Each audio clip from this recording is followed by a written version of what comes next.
Hey everyone, welcome to TryHard Reading Corner. Oh man, 17 in sign language. I can't even, 17 in my hands. 1, 2, 3, 4, 5, 6, 7, 8, 10, 11, 12. I think that's 17. Either way, it's 17. What? I hope you're doing well.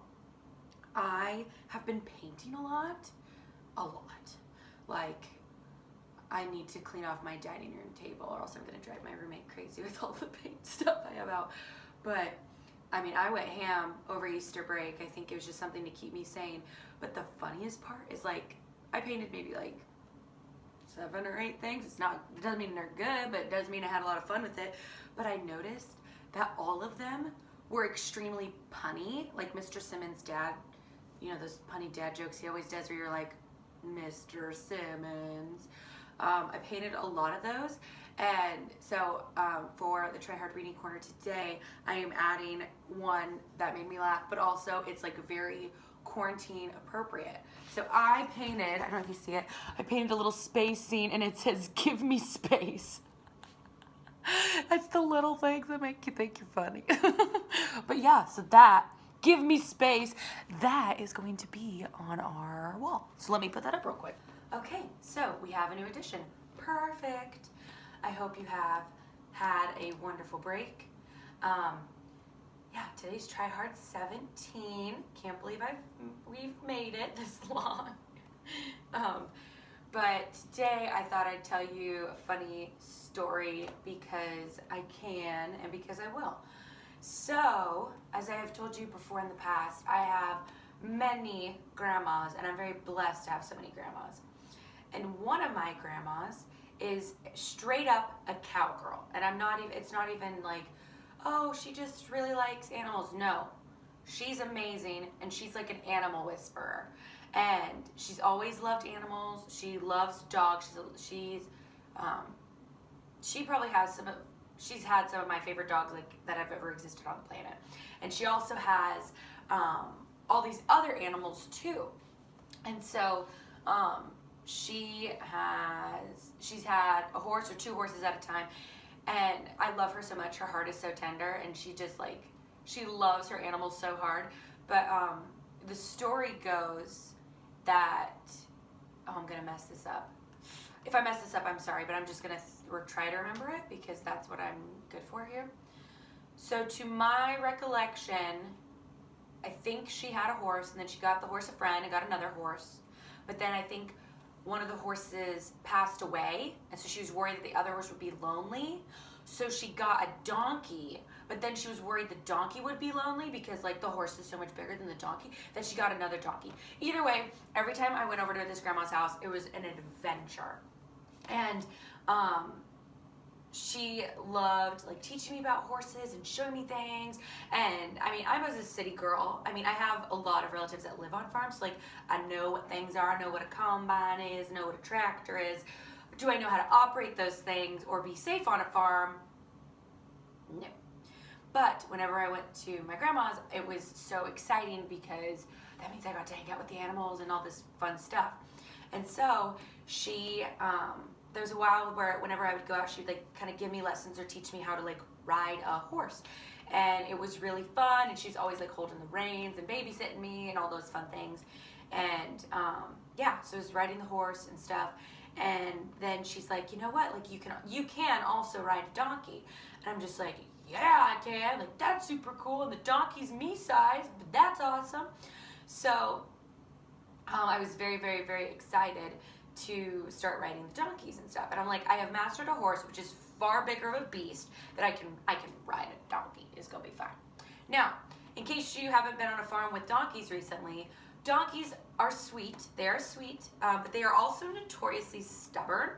So if you're making them do something they don't want to do, you're gonna know that they don't like it. And I learned that they don't like it. So there was a time where, you know, I rode the donkey a couple of times. I was getting pretty confident, whatnot. And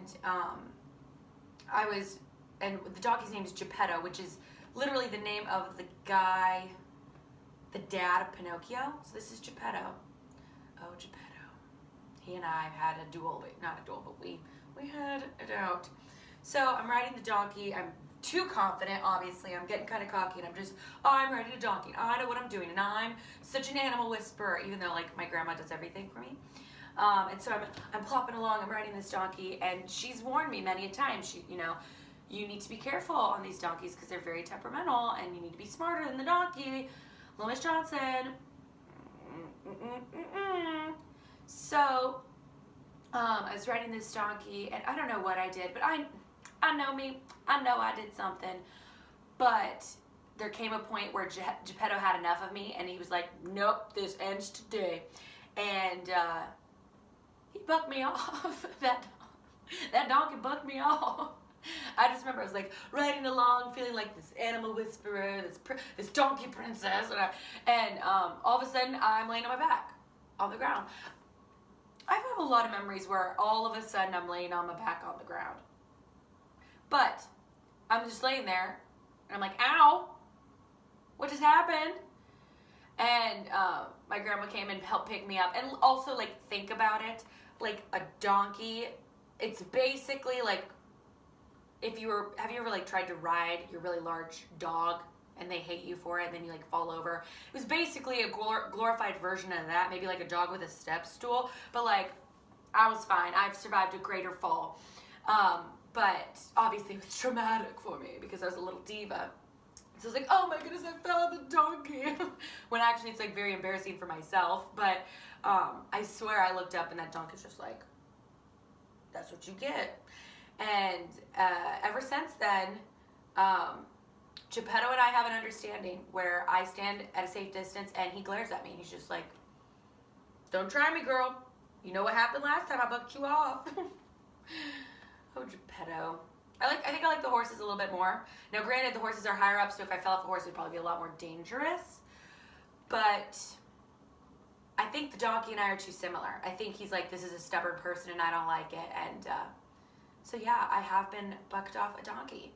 That wasn't as climactic or, like, dramatic as my previous stories, but I feel like it follows the trend of Little Miss Johnson of, what are you doing? And that has happened before in case I do a 2 truths and a lie challenge in my classroom, which I'm notorious for doing that. I have been bucked off a donkey. And I have this very mutual respect with donkeys and myself. I feel like all the donkeys know that girl knows what we're up with, and that girl knows not to mess with us. And I'm like, yup. But that has happened. I have been bucked off a donkey. And that was one of my farming experiences. So yeah, it was awesome. Today is a Wayside Day. I love Wayside Days. They're the best. We are going to read a story. I feel like last time we read Sammy and Dee Dee. John. This one's cute. John had light brown hair and a round head. He was Joe's best friend. John was one of the smartest boys in Mrs. Jewell's class, but he had one problem. He could only read words written upside down. Nobody ever wrote anything upside down, but it was only a little problem. John was still in the high reading group. He just turned his book upside down. It was easier for John to turn his book upside down than to learn how to read correctly. But the easiest way isn't always the best way.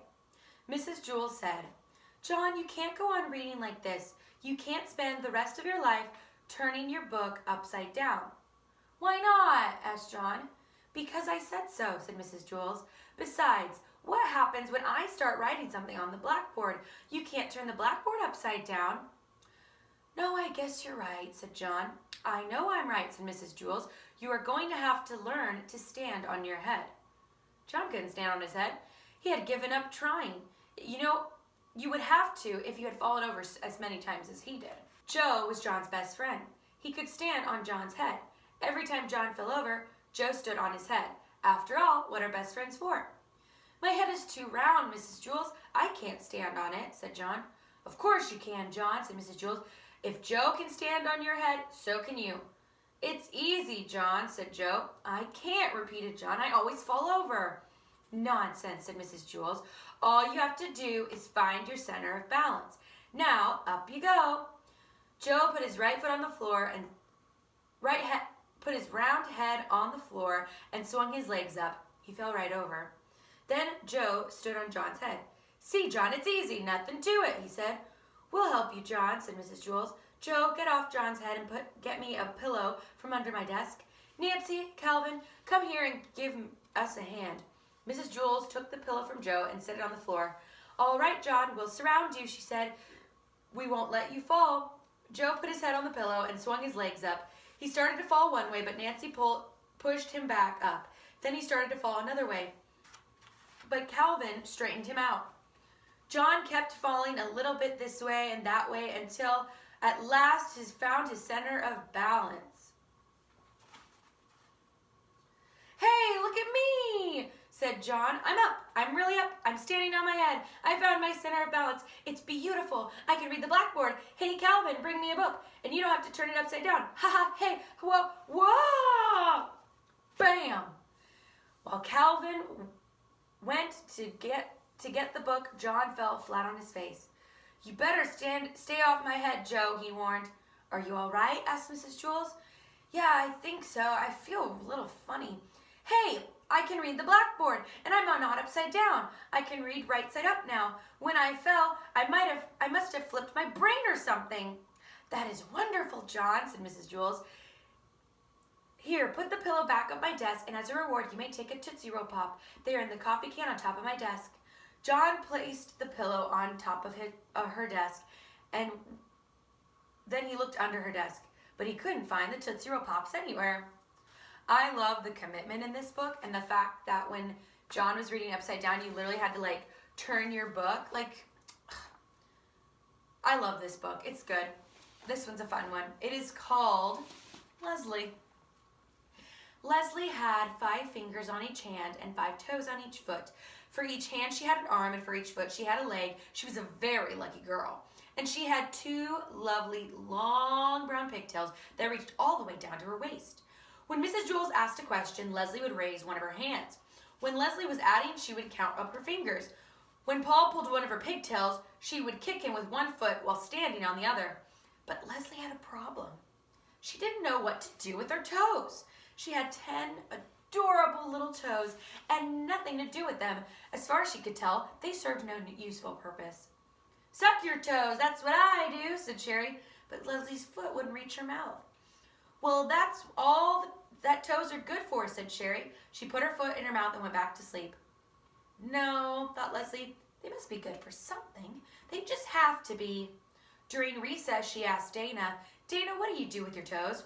I scratched the back of my leg, said Dana. First, I scratched my left leg with my right foot, and then I scratched my right leg with my left foot. But my legs don't itch, said Leslie. That's good, said Dana. In that case, you can scratch my legs. With your help, I can scratch both legs at the same time. No, never mind, said Leslie. She walked up behind Louis, the art teacher, and hopped on his shoulders. Louis, she said, I don't know what to do with my toes. Louis tugged her foot. Yes, that is a serious problem, he said. But I'll tell you what I'll do. I'll take them off your hands for you, or rather your feet. Just cut them off and give them to me. What? Asked Leslie. You don't want them, so I'll take them, said Louis. You don't have to worry about them ever again. No, said Leslie. I'll give them to Miss Mush, said Louis. She can make little hot dogs out of them. Miss Mush was the lunch teacher. No, I'm not going to give my toes away, said Leslie. All right, said Louis. I'll give you a nickel apiece for them. No, you can't have them, said Leslie. Why not, said Louis. They're no good for you anyhow, and think of all that you could buy with 50 whole cents. The bell rang. I'll think it over, said Leslie. She ran back to class. Mrs. Jules, said Leslie, I don't have any reasons for keeping my toes. Oh, Leslie, I'm sure there are a lot of good reasons, said Mrs. Jules. Well, I can't think of any, and my legs don't itch, and I can't get my foot in my mouth, and Louis offered me a nickel apiece for each of them, and it seems to me like it's a really good deal. But I wanted to check with you first. I think Louis's pulling your legs, said Mrs. Jules. No, said Leslie, he's pulling my toes. What would he want with your toes? Asked Mrs. Jules. I don't know, said Leslie, but if he was willing to give me 5 cents apiece for them, then I'm going to take him up on it. That's 50 whole cents. At lunch, Leslie walked up to Louie. Okay, Louie, she said, you can have my toes for a nickel apiece. That would be 50 cents. Not so fast, said Louie. Let me look at them. Leslie took off her shoes. Yes, he said. The big ones are very good and the ones next to them, but the most I'll give you for the rest of the toes is 3 cents each. Leslie was furious. 3 cents each? You told me 5 at recess. I'll give you 5 cents for the big ones, but just look at the scrawny little run of a toe at the end there. You're lucky to be getting even 3 cents for it. I think you're getting a darn good deal. I happen to like that toe, said Leslie. Fine then, said Louie. Keep it. I'll take the 2 big ones and we'll call it square. He reached for his pockets to pull out a dime. Nothing doing, said Leslie. Those toes are sold as a set. It's either all 10 for 50 or no deal. What am I going to do with just 8 toes? Then forget it, said Louie. I'm not going to give you a nickel for those scrawny little end ones. Fine, said Leslie. No deal. My toes will still be here if you change your mind. She turned and walked toward the hopscotch area. Wait a second, Louie said. I'll give you $1 each for a pigtail. Leslie turned around and looked at him with fiery eyes. Cut my hair, she exclaimed. Are you crazy? Oh, Leslie. She's totally down to like chop off her foot, but cut her hair. Oh, I love this book. Well, I hope you were somewhat entertained by my crazy stories from Wayside School and my donkey story from my life. But I hope you're having a wonderful week. I'm yawning. Ugh. Wake up. I miss you. I'm proud of you. I care for you. I love you. You're awesome. I hope everything's going well. Not gonna lie, the past couple days it's been really gross weather. So pray it gets beautiful out again so we can do things and explore things and get out of the house, you know. But keep your chin up. Keep up the hard work. Miss Johnson, proud of you and I miss you. Love you guys.